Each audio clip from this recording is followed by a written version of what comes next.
This is Garry Kasparov's last walk into a tournament hall as the best player alive, and he's about to make it unforgettable. Adams opens with the king's pawn to e4. Classic, aggressive, the fight begins.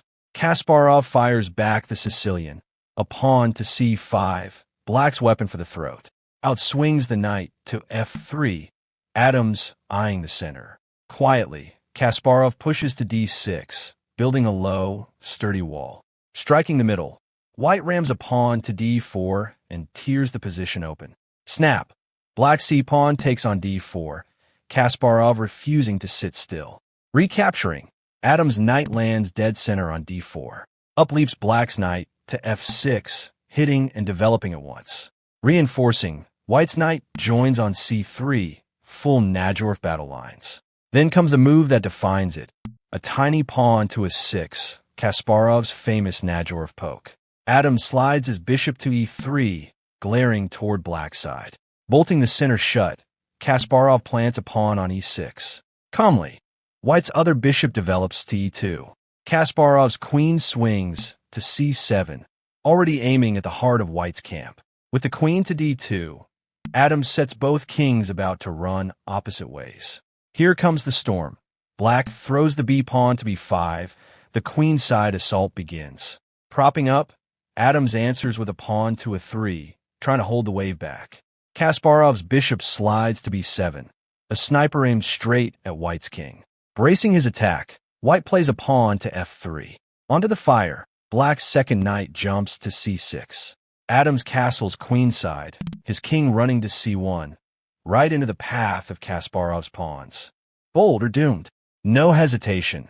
Kasparov rams the pawn to b4, hammering on white's door. Grabbing it, Adams' a-pawn takes on b4. Pouncing, black's knight snatches b4 and lurks near the king. Now Adams launches back, pawn to g4, racing at black's king. It's a foot race to mate. Cool as ice, Kasparov tucks the bishop to e7. Lunging, white's pawn hits g5, kicking at black's defenders. Slipping clear, black's knight retreats to d7. Adams keeps coming, a pawn to h4, the avalanche rolling on. Back it leaps, Kasparov's knight to c5, a gorgeous outpost glaring at white's king. Adams tucks his king to b1, one step from the firing line. Loading up, black's rook slides to b8 onto the open file. White's pawn rolls to h5, both attacks now flat out sprinting. Only now does Kasparov castle. King to g8, daring Adams to break through. Smashing forward, white's pawn hits g6, prying at the walls around black's king. Kasparov swings the bishop to f6, plugging the gap and eyeing white's center. Piling on, Adams' rook swings to g1 over the open kingside. Quietly, black's bishop retreats to a8, keeping that deadly diagonal alive. Adams' bishop jumps to g5, hunting Kasparov's best defender for a trade. Refusing, Kasparov plants the bishop on e5, a monster in the middle. Then, boom! White's pawn takes on h7 with check, ripping open black's king.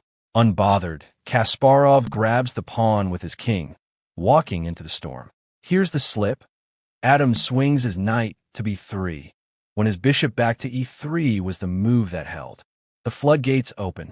Kasparov detonates it. His knight crashes into c2, smashing beside the cornered king. The counterpunch has landed. Desperate, Adams grabs a knight on c5 for any counterplay. But Kasparov's knight springs to a 3 with check. The noose tightens. Adams' king staggers to a 2, running out of squares. Scooping the knight on c5, Kasparov's queen joins, up material and still attacking. Fleeing, white's knight throws itself to a 4 to block the storm. Back hops the knight to c2, Kasparov weaving the mating net tighter. Adams' king crawls to b1, but there's nowhere left to hide.